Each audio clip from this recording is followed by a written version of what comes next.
Let me start. Hello and welcome to our lecture series of Halkın Ekonomisi by İktisat.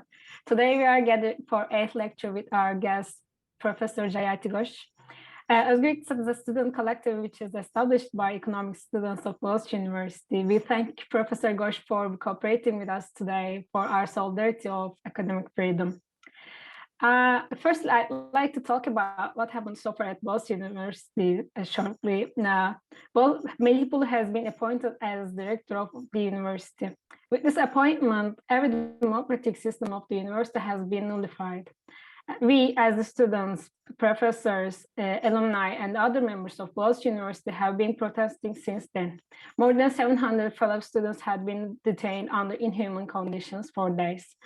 13 of them were persecuted without any legal grounds.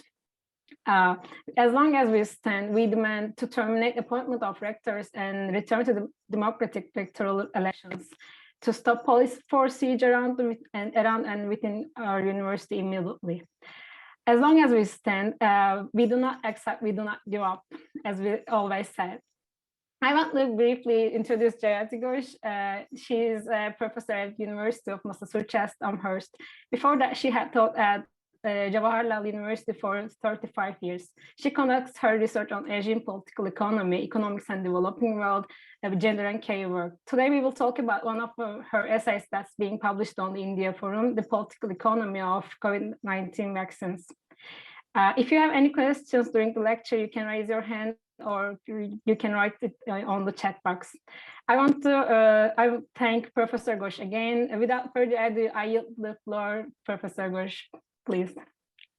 Thank you so much, Taslima. It was very good to be here because I have to tell you that, in my university back in India, we have also spent years fighting a very oppressive and in fact fascist regime. And our students are still engaged in that struggle. So I feel a lot of solidarity and I really strongly support your cause.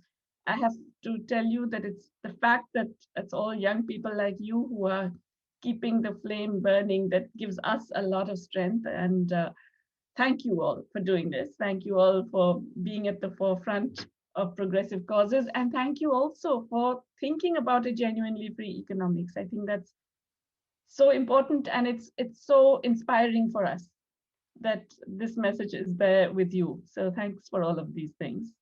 I'm going to share the screen now so that I can, if I can find the presentation. That's strange, I had it right now.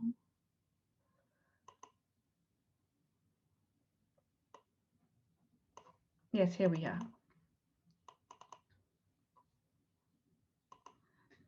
Yes, so let me start sharing the screen and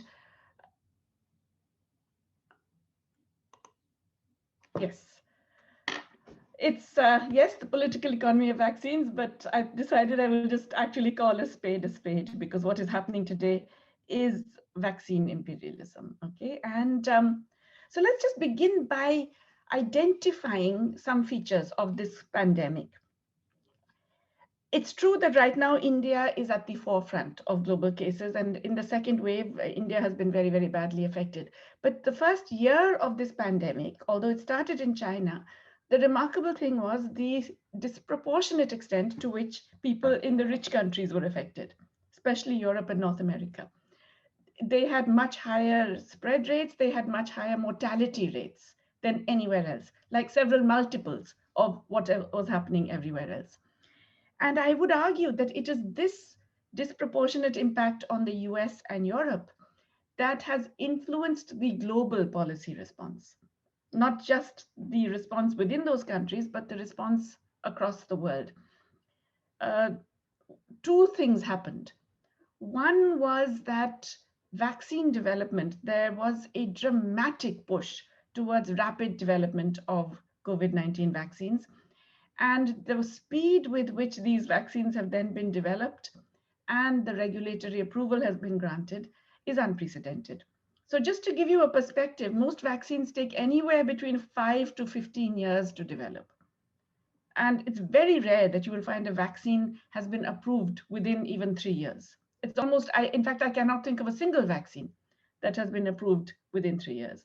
So imagine here you have a pandemic in which by about March last year, so just about a year ago, the world decided, and especially Europe and the US decided that this was a severe enough illness to demand quick vaccinations. And so they put in huge amounts of money to generate quick vaccine development. It was successful. You have now 26 vaccine candidates all over the world, of which I think about 8 have been significantly approved across different countries. But it's all happened within less than a year, which means that it's not just the R&D, it's not just the development in the lab, but it's all the testing and it's then the regulatory approval. All of these have been dramatically accelerated. And I would argue that this urgency of the global response, especially with the vaccine development, reflects the global inequality and power imbalances. And of course, it has added to them in ways that I will show you. But the emphasis on vaccines for this disease came about because people in Europe and US were being affected disproportionately. For example, Ebola, the vaccine was developed after 6 to 7 years. There is still no vaccine for bird flu. There is still no vaccine for MERS. There is still no vaccine for a range of other pandemics that have been really quite important in the developing world. So, as a friend of mine, an economist in Chennai, put it, some viruses are more equal than others. So when I said, this is, of course, now it's outdated. This is at the end of March, but you can see that the deaths per million, really it is Europe and the US that were very badly hit. Even today in India, as the disease is spreading like wildfire and the new variants are, it's just gone berserk. Even so, the death rate is lower than it still is in the US and Europe. Brazil is the other country with a relatively high death rate, Brazil and Colombia, but otherwise it's really North America and Europe. So you can see that this was a particular concern. But here's the thing, once you got the vaccines developed so quickly, and really because of this big push by the developed country governments, you then got immediately the exposure of global inequality. And anybody who was thinking that the North-South divide doesn't exist anymore because there are these new emerging economies like China, which are very powerful and it's all different, you would have changed your opinion if you looked at the world today. There was a vaccine grab by rich countries. And there's been a protection of IPRs. There's been the use of vaccine distribution at one level just for nationalism, to sheer, we want to just make sure our own populations get it first, or what's called diplomatic soft power. China, Russia using vaccines as a means of establishing or creating more influence. This is absurd because, finally it's a pandemic, and a pandemic is not going to get overcome unless it's overcome everywhere. Because the more you delay, the more you get mutations. The second wave that hit India is essentially a result of mutations, a South African variant and a Brazilian UK variant, which has come into India and interacted with an Indian variant and has created an incredible mess. And anyone who thinks that that's only India's problem is fooling themselves, because that variant will come back to the UK, to Italy, to Brazil, to other countries. And so it's really, it's an act of stupidity to not want to vaccinate as much of the population of the world as soon as possible. But now let's see, again, this is at the end of March, but you will see the share of people who had got at least one dose of the vaccine. And it's quite remarkable that it is basically Europe and the US that have got, that at that point had got about 30% of the population. In the US, it will soon be 40% of the population will have got at least one dose of the vaccine. And in some of the countries, Europe and in Israel, for example, you also find that Chile is an outlier. It had managed to get a lot of vaccines, but that's really because it relied on the Chinese vaccine exclusively. Elsewhere, there are 130 countries that still haven't got a single shot. Not even one dose has been given to people. India seemed better because it's a vaccine producer, but in fact, it is nowhere in relation to the requirements of the population. It's still less than 10% of the population that has got even one dose. This was not supposed to happen.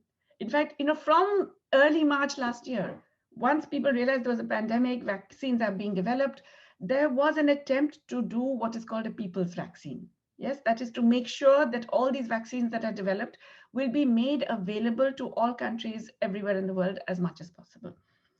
The WHO actually set up COVAX, the COVID-19 Vaccines Global Access Facility.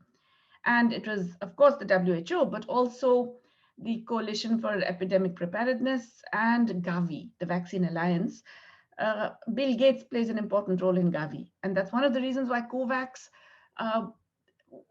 while generally good, it is nonetheless essentially limited in its structures, and it is rather opaque in terms of its pricing and purchase policies. But the idea of COVAX was quite simple and straightforward. It was that we don't want to get hoarding by rich country governments. We want to make sure everybody gets it. And so it had many, by early 2021, there were 190 countries that had joined it. The US, which Trump had kept out of it, joined in February. So pretty much everybody who mattered was in COVAX. The idea in COVAX was that everybody who is a member will get some vaccines, but the higher income and middle income countries will pay for them, will buy their own doses. There are 92 lower income countries who would get it for free. And they would get it for free because the higher income countries would donate to COVAX. COVAX set a target, a very low target. I mean, it's estimated that it should be needing about $25 billion to actually meet the entire vaccination range. But they set a target for this year for only 6.8 billion. Even that they haven't got. They've only got 4 billion. But what was the plan? That first we will give every country 3% of its population worth of vaccines. Then, and that's the frontline workers, those who are directly affected and so on. Then the next 20%, vulnerable people, older people, those with comorbidities, etc. And then finally, areas that have other specific concerns. Maybe there's some other illness that is sweeping the place, or there's some other infrastructure concerns, until you get to the entire population. So it seems like a reasonably free and just distribution that you're giving equally to countries according to their population. But of course, then you have to have enough vaccines to give, right? You have to make sure that COVAX is procuring the vaccines and then distributing to the countries according to this formula. That's the problem, that while COVAX sounds very high-minded, it hadn't actually forbidden the possibility of side deals. So even the countries who were members of COVAX could go and sign their own bilateral deals with companies. So Pfizer, the BioNTech vaccine that's developed in Germany, that's the Pfizer vaccine, Moderna and AstraZeneca, these were the first vaccines to get regulatory approval in the US. Within a month, the advanced country governments, which are only 14% of the world's population, had already booked overwhelmingly 85% of all the production of these 3 drugs alone for this year. So they had already grabbed. They had made these pre-bookings and orders so that they had control over this 2021 production. Already, just in 2020, there were 44 bilateral deals between governments and pharma companies. And at least 12 were signed in the first 3 months of this year. For all I know, there are more in the month of April. But they have been so greedy that they have gone several times in excess of what they need. So Canada has booked, actually, it's not even 10 times, it's 11 times its population's requirement. And it's on the Canadian government website. They're proudly bragging about how many they have purchased or made orders for. The US, more than 4 times its population. Europe, more than 3 times its population. It's a different matter that they have been very incompetent about distributing these vaccines internally. So Canada, as I said, has booked 11 times its population worth, but it has still managed to vaccinate only about a quarter of the population. So that's a problem of internal distribution. The US has done better. The US is actually now I think close to, I mean, more than 40% of the population has been vaccinated. They are anticipating that by July, there will be a glut. They will have too many vaccines because they've already ordered all these extras. In Europe, it's a mess. The internal distribution and the access is a mess, as you all probably know, and they're fighting with each other, these different countries, about whether Hungary should get it or should Poland get it, and France should get more, and so on and so forth. But why is it that they were able to do this? Because all these side deals are opaque, right? The prices at which they're buying them, nobody really knows. We know that it's higher than COVAX. That's why the companies are not selling to COVAX. They're selling instead to these other countries that are paying more. And the pricing is crazy. So it can be as low as, you know, about $2.20 per dose to as high as $44 per dose. And some countries are so desperate that they're even willing to pay that crazy $44 per dose. AstraZeneca was supposed to be produced at cost and not make a profit on it. They had promised, and I'll tell you the story of AstraZeneca in a bit later, but they had promised that they're not going to make a profit. They're only going to sell at cost during the pandemic. But even AstraZeneca is charging different prices in different countries. So the EU is paying only $3.50 per dose, but South Africa is paying $5.25. Bangladesh is paying $5.60. I mean, and so on and so forth. It's crazy, the variation in prices for the same vaccine. Why is this happening? Well, you know, essentially it's a false problem. It's a problem because there isn't enough production. But this need not happen. It's really only because of the patent rights that are giving these pharma companies a monopoly on production. So what does that mean? It means that the suppliers are limited only to their own capacity and any other production licenses that they grant. So AstraZeneca has done a licensing deal with Serum Institute of India, and so they are allowed to produce it. But AstraZeneca will decide who it gives the licenses to. Pfizer and Moderna are barely giving it to anyone. And so they are limiting the production, and that's why there is a shortage. But this need not happen, okay? If you actually did a system where they had to share their technology, they had to give licenses to other producers, you could produce enough. There is enough production capacity in the world today to meet 60% of the world's population in this year, and everybody who wants a vaccination next year. So in fact, if we allowed other companies to produce, then we wouldn't have this shortage. It's a completely artificial shortage. Of course, they will turn around and tell you, no, but that's because we have to reward invention and innovation. And if you don't do it, then no one is going to produce a vaccine next time around, and so on. This is nonsense, okay? First of all, patents were never designed to be operating during a pandemic. A pandemic is an extraordinary circumstance. The TRIPS agreement says in exceptional circumstances and emergency situations, you can waive these rules. And we know that this is an extraordinary, unprecedented black swan event in which you have to actually take emergency measures. But what's more important is the point I was making earlier, that all these vaccines were developed very quickly because Big Pharma got huge subsidies to do this. In the US, 6 companies got $12 billion. I haven't done the full calculation for European Union, but again, BioNTech alone got 458 million from the German government, and so on, okay? And so all of them were developed with huge public subsidies. Some of them are entirely the result of public research. The AstraZeneca vaccine was developed in an Oxford lab, a public university with only philanthropic and public investments in it. So it was developed entirely on public resources. The Pfizer and Moderna vaccines use mRNA technology, modified RNA technology, which was developed entirely by US public scientific labs, by military and other labs which are part of the US government. And it was that technology which these companies then used. So it's not only that they have got subsidies, but the basic research was also already done by the public sector. But you could argue that practically all the R&D costs were already covered through the subsidies. And then, of course, there were the pre-bookings and the pre-orders. So initial sales have already ensured very big profits. Okay. So Pfizer is expecting sales of 14 billion. Their own estimate to their own shareholders in a report they recently sent out is that we are expecting profit margins in the high 20s, which is to say 28% or so profit margin this year. So the profiteering during the pandemic is completely, I mean, it's just unacceptable.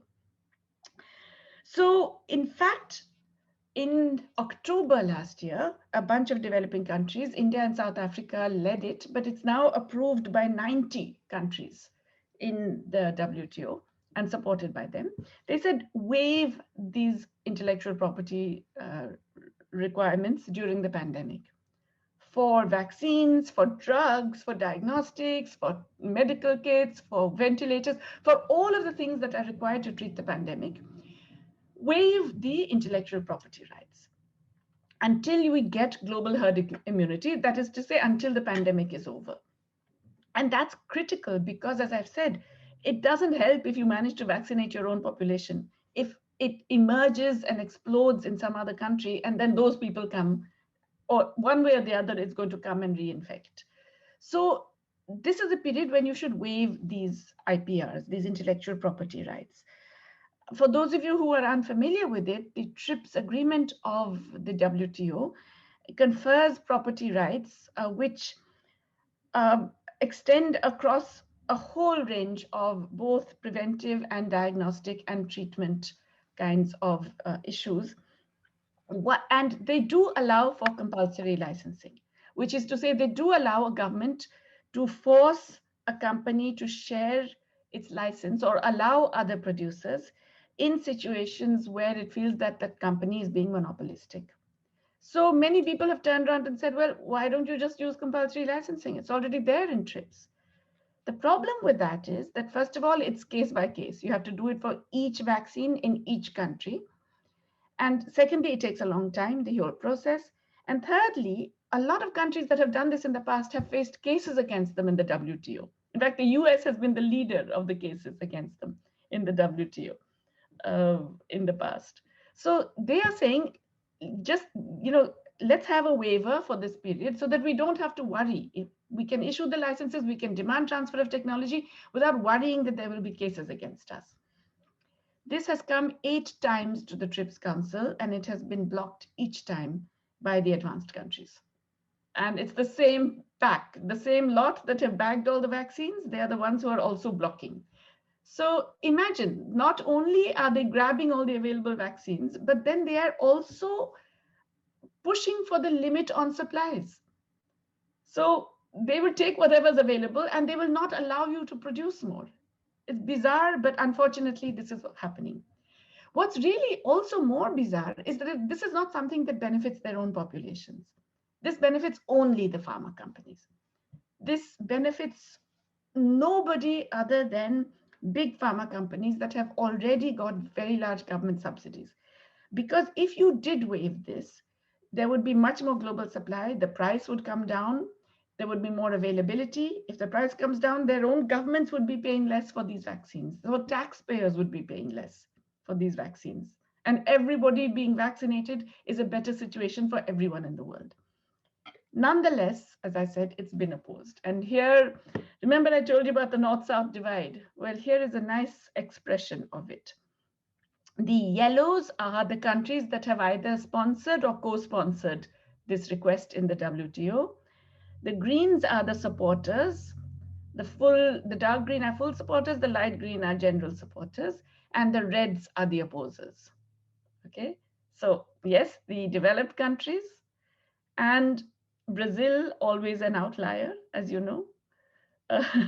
But otherwise, essentially, it's a North-South thing, as you can see. So anyone who told you North-South divisions don't exist, just show them this map. And you will get a sense of how it's being played out. I think I mentioned already these limits to compulsory licensing, right? That in fact, one of the other problems about compulsory licensing is that it doesn't force the company to share the technology. So, I could issue a license to some, supposing I even go in for a compulsory license to make an mRNA vaccine like Moderna's. But if Moderna doesn't show me how to make it, I don't know how to make it, right? You have to actually share the technology. It's not so bad for drugs, because with drugs, you can do what is called reverse engineering. You can take it to the lab, break it up, look at the chemical composition and say, well, okay, this is what this drug is made of. I can make it my own way. Yeah. With a vaccine, these vaccines actually involve, in this case, fiddling with the DNA, with the RNA, and in the other cases, inserting a dead virus and generating antibodies. So there's a particular process, and therefore it requires a particular specific process for these vaccines. So you need to know how.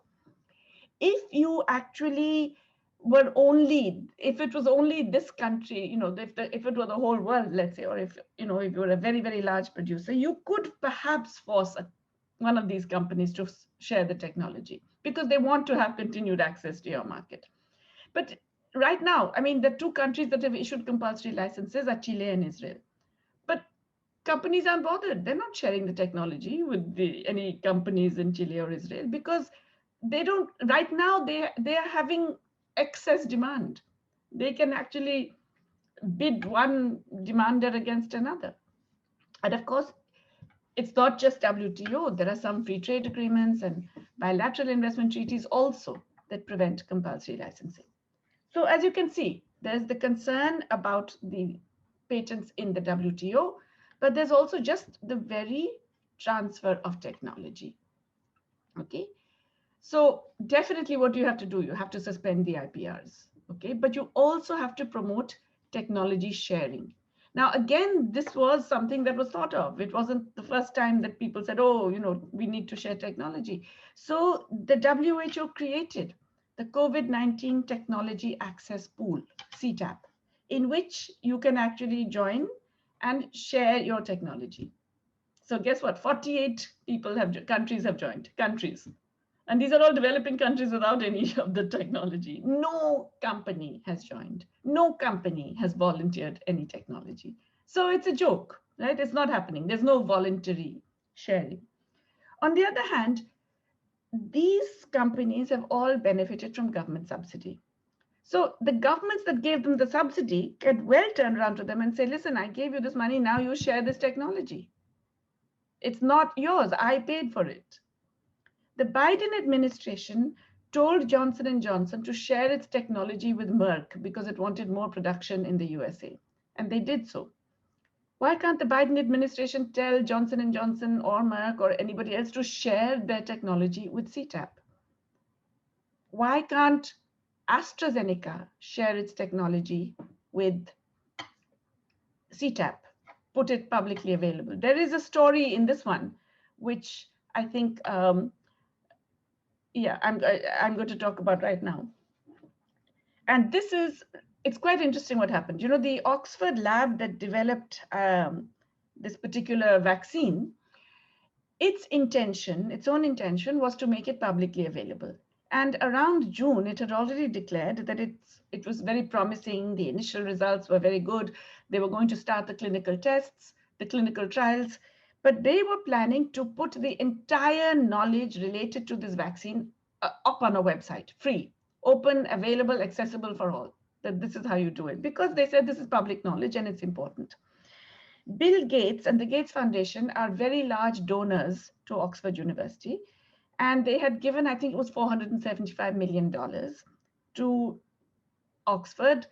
Part of it was to develop COVID-19 drugs and so on. So Bill Gates moves in and persuades Oxford to do a deal with AstraZeneca alone.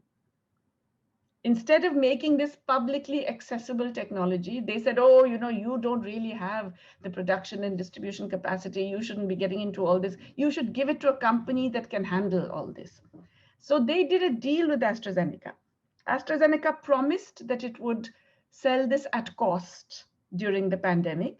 Now, lots of problems. What's the at cost? And what is the during the pandemic? None of these was clearly specified. When are they going to stop? And as we've seen, AstraZeneca is already providing this drug at different prices in different countries. It's still cheaper than many of the others, but nonetheless, it is actually it's an uneven price. But it could have been freely available technology, which any company anywhere in the world could have produced. And there are companies in Latin America, in Canada, in Australia, who are willing to produce it if they are given the technology. So you really have to notice that something that could have been public knowledge was effectively privatized by a very simple measure, by just one guy moving in and saying, no, do it the other way. And that's really what has happened. This regulatory approval is another issue. It's one of these things you don't realize until you actually look a little bit deeply into it. So, there are individual countries have drug regulators who approve particular drugs and other medicines. But there is also the regulatory authority of the World Health Organization, the WHO. And many developing countries rely on WHO because they don't have all the capacity. They don't have, like the FDA or the European Medical Agency, they don't have all this capacity. So they rely on WHO to approve, and they will take whatever WHO approves. The trouble is that the WHO approval process is skewed in favor of companies based in advanced economies. And this is, again, it's probably a bureaucratic process, but it ends up being highly discriminatory. I mentioned that there are 26 vaccine candidates. So China, Russia, Cuba, India, all have got fairly advanced vaccine candidates. But the WHO has a list of what it calls stringent regulatory authorities, whom it trusts, because it says, we know about their quality control. And guess where they are? They're all in Europe, US, Canada, Australia, Japan. Okay, so basically the advanced capitalist economies. All other companies based in other countries can submit their drugs for approval, but they have to go through something called pre-qualification. This is very complicated. This takes at least 6 months, and it can take up to a year. Okay, so what does that mean? It means that the vaccines that come from these developed countries get approved very quickly. So Pfizer BioNTech applies in early October, it gets approved by late October, within a few weeks. Just a couple of weeks after the European Medical Agency approves it, it's approved. Meanwhile, the Sputnik 5, which was developed in Russia, and the Chinese Sinopharm and Sinovac, they have still not been approved, but they applied before Pfizer. Pfizer applies in early November. These applied in late October. They have still in April not been approved because of this cumbersome bureaucratic process, which means that many developing countries, even if they can access it, they worry about it because they haven't got, they don't have a real stamp of regulatory approval. Chile went ahead and took it anyway. Hungary said, we're going to take the Russian vaccine and the China. Some countries are saying, the hell with WHO, we're just going to take this anyway. But many countries are worried about it and don't. It's also the case that, let's face it, public trust was affected because these vaccines, the Sputnik, the Covaxin in India, the governments rushed through the approval, even when they hadn't done the phase 3 trials, right? Sputnik 5 famously was being used in Russia well before the phase 3 trials had even begun. It turns out now after phase 3 that yes, it's actually a decent vaccine. It gives you good results and it is safe and it is effective. But at that time there were concerns. I think I already mentioned that Chile's relative success was really due to Sinovac. It's because it decided to use Sinovac and it got, and China has been giving a lot of the vaccines for free, that it was able to vaccinate almost its entire population. It's really odd when then there are all these complaints about vaccine diplomacy. So the same European countries or the US, which are grabbing the available supply, will not allow a supply to be expanded, are then very angry when the Chinese and the Russians are going around supplying vaccines to other countries. They're saying, oh, this is vaccine diplomacy and we shouldn't let them get away with it. And the US actually warned several Latin American countries not to use the Chinese vaccine. They sent a memo to Brazil saying, don't use the Chinese vaccine, at which point Brazil canceled its order. for a lot of the Chinese vaccine. So there's a lot of stuff going on globally in terms of this distribution. But it's also true that internal distribution, even in many of the countries that are behaving so badly globally, internally they're a mess. I think it's come as a surprise to everybody how poor the German distribution has been. Germany is supposed to have a good public health system. Germany is supposed to be very efficient and organized, etc. Turns out its internal distribution has been very shoddy. So in a way, this internal distribution is just as unjust and unequal and incompetent as the global distribution has been. But I think there's no doubt that the global distribution represents a very modern, contemporary form of imperialism. Okay, I think I have said what I wanted to say, so we can get questions now. Thank you for your great presentation. It was a great and instructive and lovely lecture, dear professor. Yeah, we can continue with the Q&A part. Any participants who wants to ask their questions, they can raise their hand and I will help to unmute themselves. Yeah.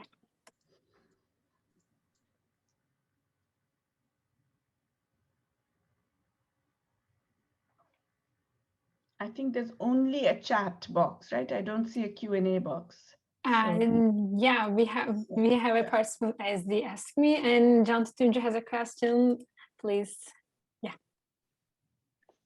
First of all, I would like to thank you for your presentation and for being here. It's an honor to listen to you. My question was that, from what I have understood, this is basically a technology transfer from developed countries to developing countries. And we have mentioned that in developing countries, there are companies that are willing to produce the vaccine.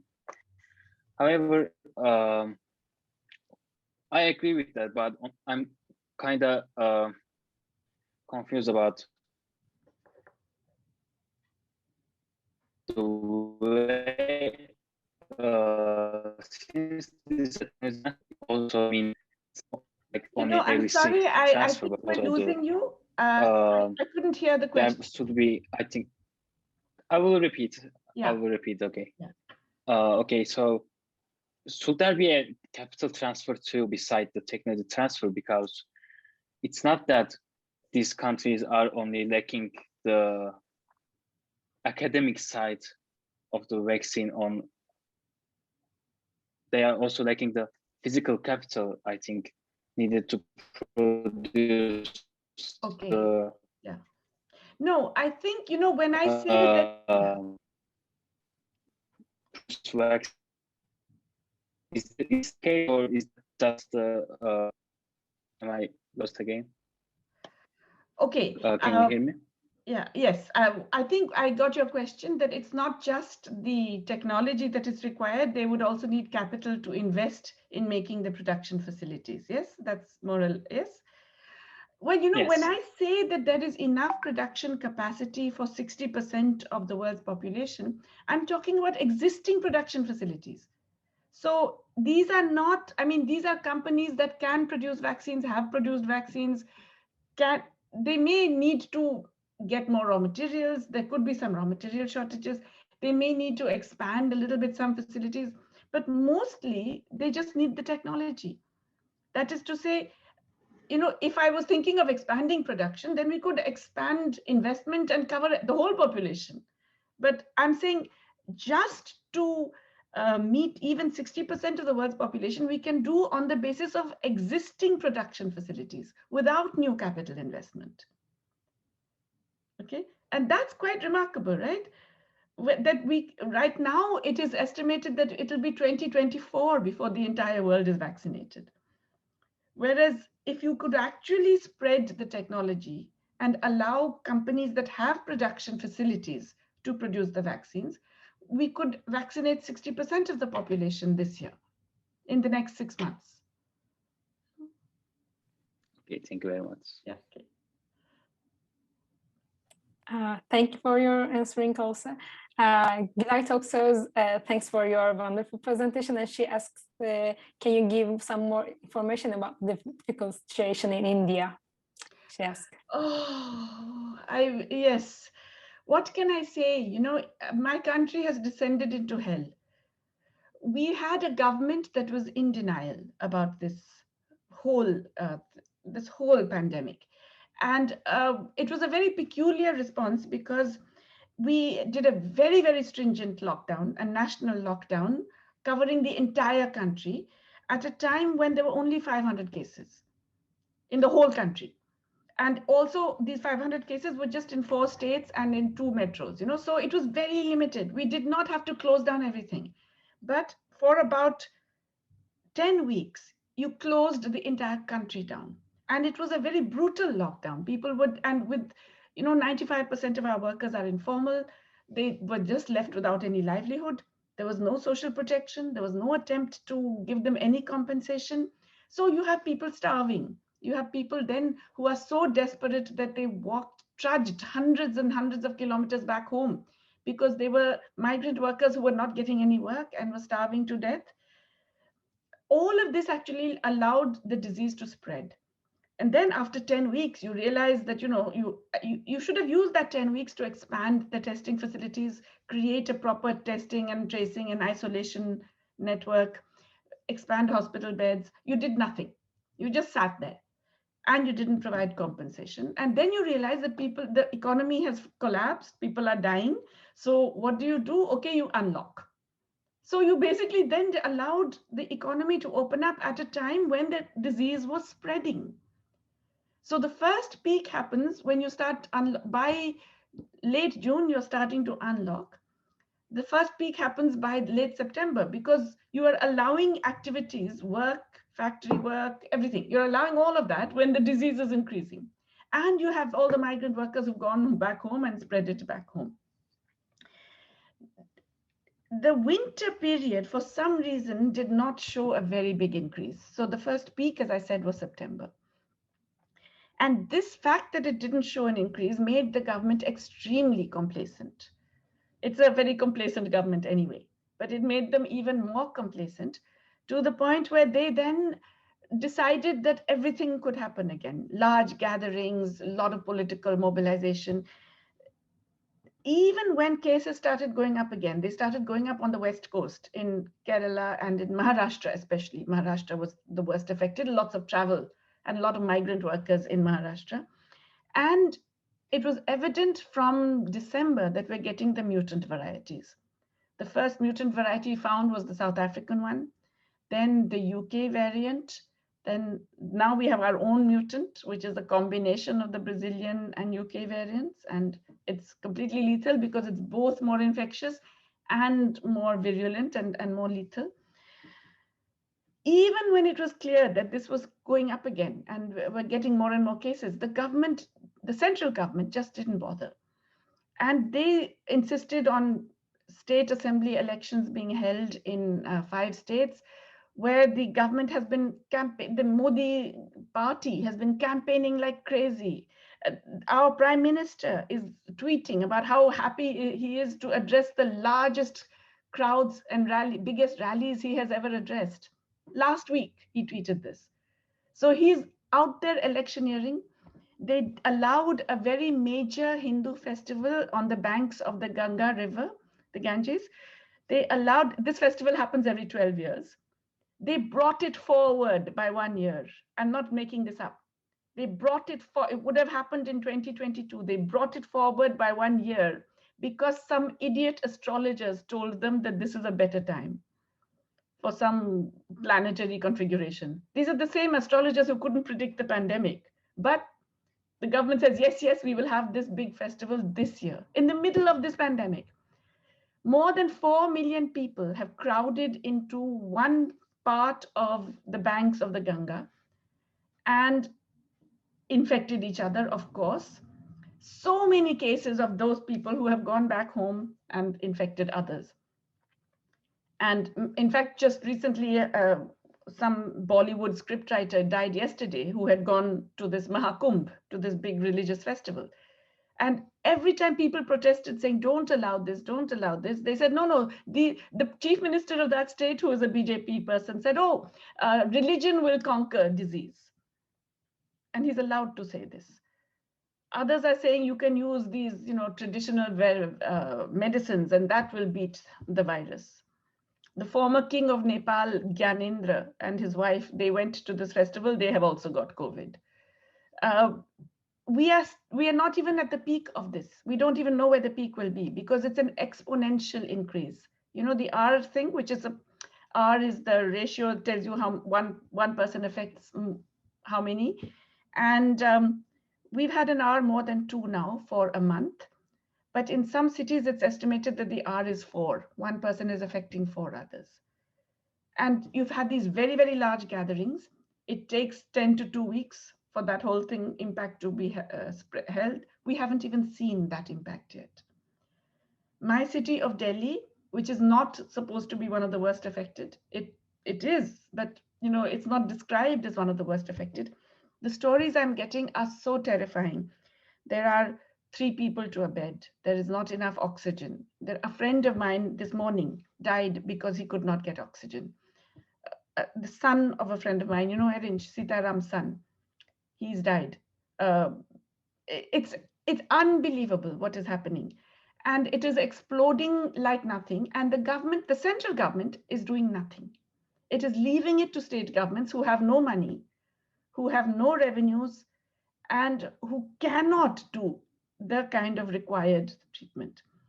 Now, the vaccination in India, we should have been very good. We have the largest vaccine producer in the world, Serum Institute of India. We have a bunch of other companies that can produce vaccines.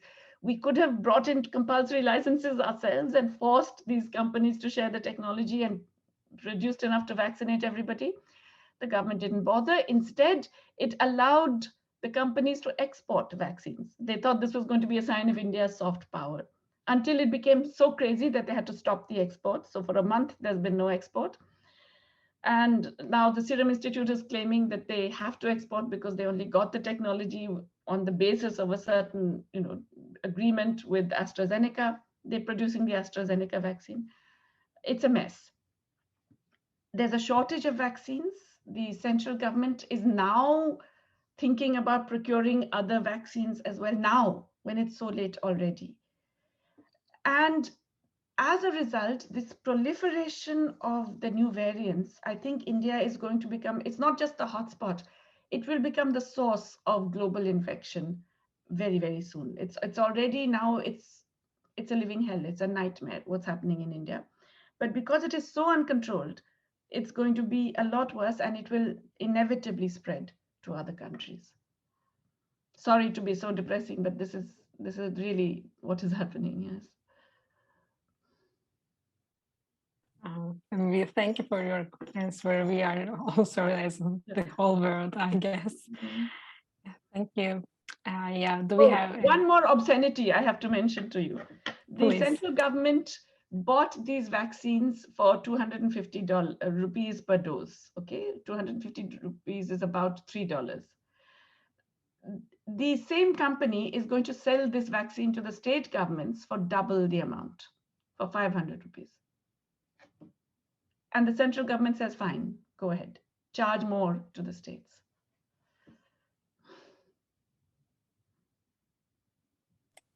Thank you. Do we have questions, any? Yes, okay. On the chat, I was sent a link of how many contracts have been done by the government as of March 9. And there are tens of countries that has made contracts, more than 100% of their population, which is, I guess, only 60% is needed for. Okay, I can share the screen if you'd like to. So yes, please do. Everybody can see it. Okay, so this list is as of March 9. And it's probably changed. It's probably more right now, but so many of the countries have done contracts more than 10%. So if we go for up until 60% here, so most of them have done more than what we need. Basically above Turkey. Turkey has only got 62%, right? Yeah. After that, everybody has gone crazy in But terms of the contract. It's probably changed because within the last few weeks, Turkey has made many contracts and has bought many vaccines. It's probably right now above the what is necessary right now. Yeah. So yeah. I think the real outlier is Canada with 11 times. I don't know why it's not showing here as that. Maybe some contracts have not been yeah, that's right. That's right. The Canadian government on its own website has listed all these contracts which come to 11 times its population. But yeah. So yeah. That's just wanted to share that. So, but it just shows you, yes. Yeah.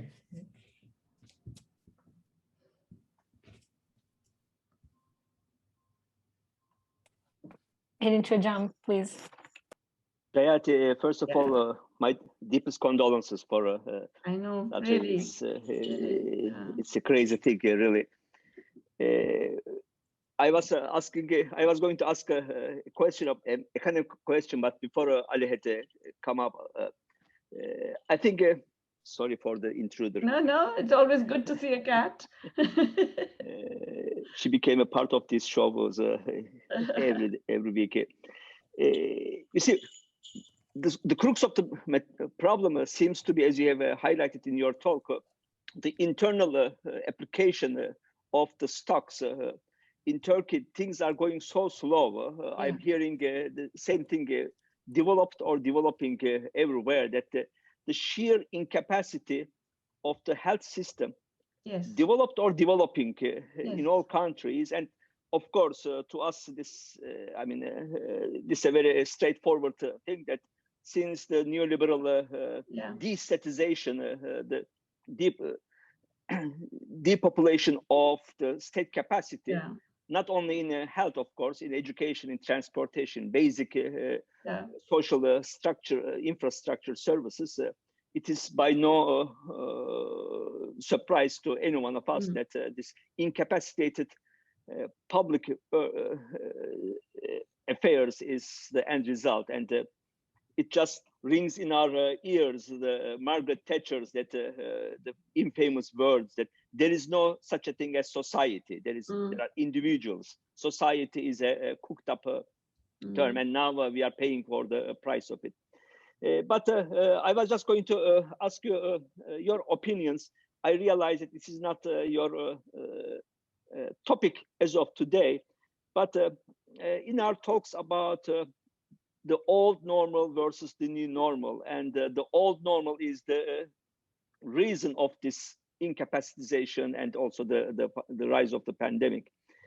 In terms of the patterns of production and patterns of trade globally, you have indicated that the North-South divide has not disappeared and will continue in different spheres. Would you see any change in the roles and dictates conditioned upon the global South in terms of the global chains of production, in terms of patterns of trade, new role to Asia or perhaps sub-Saharan Africa? Do you have a few words of how you imagine the world would look like after 2030 to 2040s in terms of the North-South divide? That's a very big one. That's very interesting. You know, I think there are two contradictory forces going on. One is the very K-shaped recovery, in the sense of that, you know, the rich countries are throwing the kitchen sink at the problem, right?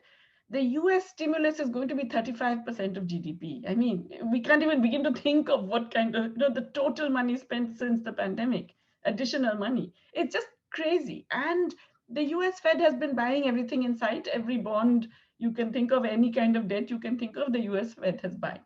So you're going to get a recovery in the US. How can you not get a recovery in the US? You know, and you will get a slightly less, but you will still get a recovery in Europe. Will that sustain? A lot of that will depend on how they spend this money. You know, I think from the US point of view, some of the ways in which they're spending it are different from the Obama recovery plan, you know, the post-global crisis plan, which was largely oriented to large capital and enabled more debt to accrue.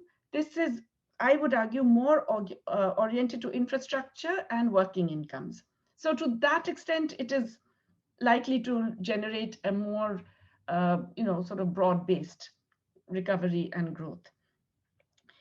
Will that benefit the rest of the world? No, not really. It's a very inward-looking, despite everything that has been said so far, it's a very inward-looking strategy. And it is a strategy which is fundamentally based on relocating production back in the US, which is now more and more feasible. Many of these global value chains were partly disrupted during the crisis, and partly anyway, technology has made them less necessary. So we are going to see less and less of that global value chain reliance, except in certain areas like primary goods and so on, and much more an expansion that they will see on their own terms, So for the rest of the developing world, that is not particularly better news. I mean, it's better than Trump, but that's not saying very much. The other big question we have to think about is China. And there again, it's complicated. That China is already recovered. It's already on another growth trajectory, and it is a consumption-based trajectory. So it's fundamentally different from the past one, which was much more export-led. But it's as a result of the fact that it's more consumption-based, it is less import-intensive. So China's role as the big source of demand for raw materials, intermediate goods, energy, that role is receding.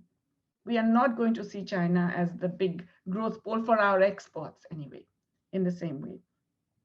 The only difference would be whether China decides to take up again the role it had taken in the 2000s of significant capital flows, aid, FDI, loans. It was doing a lot. It was doing more than all the G7 countries put together in Africa, Latin America, and other parts of developing Asia. It seemed for a while that it would continue, and the Belt and Road Initiative was certainly an expression of that. But if you look at the recent patterns of Chinese investment and loans and aid, significantly less. They have really scaled down on all of these. There's much less generosity. The terms are less generous. There's much more of the public-private partnership involving Chinese companies. There are more conditions attached to the loans, and there's less volume. There's actually less physical volume in terms of what they are investing or the kind of capital that's flowing in. So in both those senses, the post-2008 recovery that was driven by China for many developing countries, that's no longer as evident. So it's a peculiar kind of case. You've got the US and China likely to be growing. And Europe also, I would argue, recovering certainly, and a large part of the developing world in a mess. Yeah. What that means for our societies and our polities, I am a bit scared to think. I used to think that, these economic messes generate progressive forces, but they also generate terrible forces. They also generate really bad news as well as, positive forces. We'll have to see how this plays out, I think, within our countries. But, global capitalism is in this weird situation where it cannot exist without bailouts. So this whole, there is no society, there are only individuals.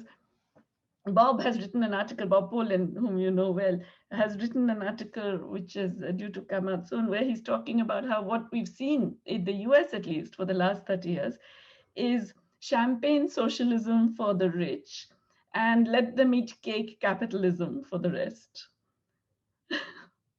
So, the rich, the large corporations have been bailed out hugely and continuously and will continue to be bailed out.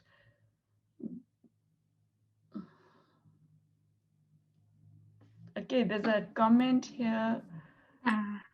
Also, we have questions from Pnarka here.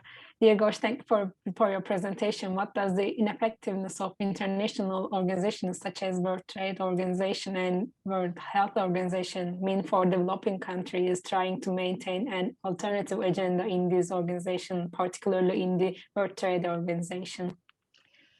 Yeah, this one is interesting. The thing about all organizations, global organizations, they reflect relative power. So the WTO also reflected relative power. Even when it was active, it reflected the power of the rich countries, and particularly the US. And a lot of its actions, I mean, yes, it was a multilateral, it was rules-based, but the rules generally skewed in favor of the powerful. The WHO was less so, but it has become more and more so because it was starved of funds, and it's in half of its budget comes from the Gates Foundation, imagine. And yeah, so the WHO also reflects relative power. Given that, I think a lot of the space for making these organizations more democratic and so on will have to come from the powerful. And there is some hope in that. I mean, I never thought I would be saying this, but in fact, it is important to make sure that the US administration actually, does what it claims to do in these international organizations.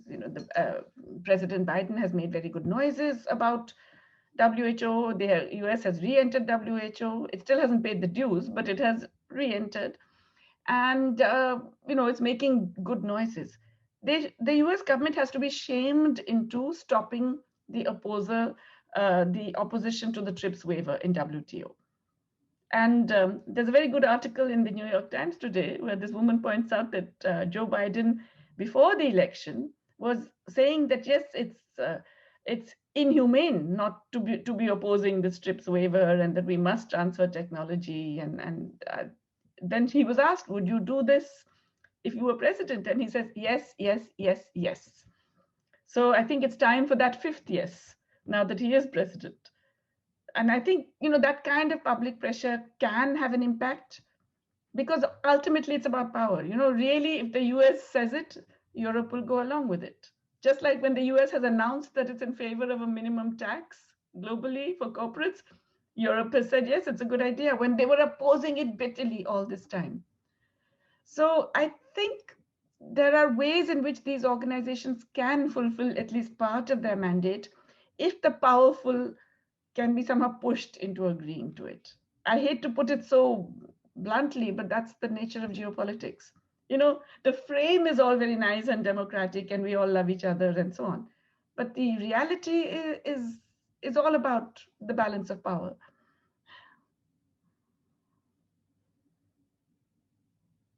Thank you for your answering. Yes, it seems like there's something in chat, and not a question, but rather a small contribution. Someone send it a document. If you want, we can open it as sharing screen. Yeah, Oscar, I had talked about this proposal. In fact, that's precisely the one I said. In fact, the developed countries have resisted it 8 times. And this is the one that now really you have to put pressure on the Biden government to drop its opposition. And it can be done because, there have been letters from 150 former global leaders, including very right-wing ones. I was quite surprised to see some of the names there, who have told President Biden that he should drop his opposition to this. There have been, there has been a statement from the Progressive Caucus in the US Senate and in the House of Representatives, asking that you have the TRIPS waiver. So there is pressure. And if the Biden government drops its opposition, then it's likely that we will get some movement on this. The new WTO Director General is a little problematic on this one. She doesn't, she said that there should be voluntary sharing of technology by the companies. And she said, I will sit with them and persuade them.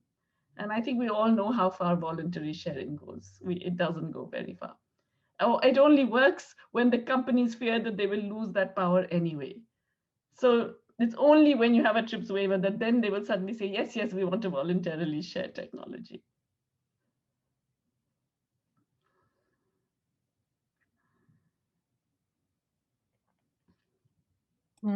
Thank you. It seems like we have no more questions. Do we have, if anybody has, please raise your hand.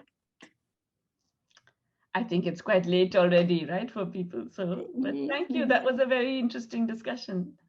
Thanks, Erin. Thank you.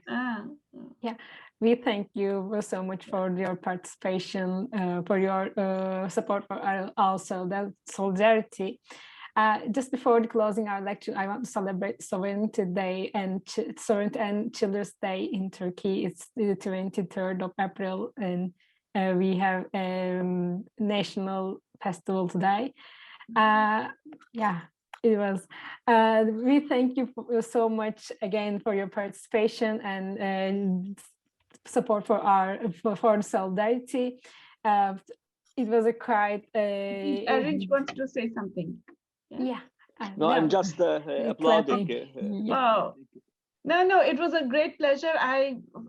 Full solidarity and full support, and I wish you all the very, very best. Keep it up, yes? Good luck with your struggle. Thank you. Thank you all for your participation. We wish you have a nice evening. Stay healthy with the vaccine issues, and good night.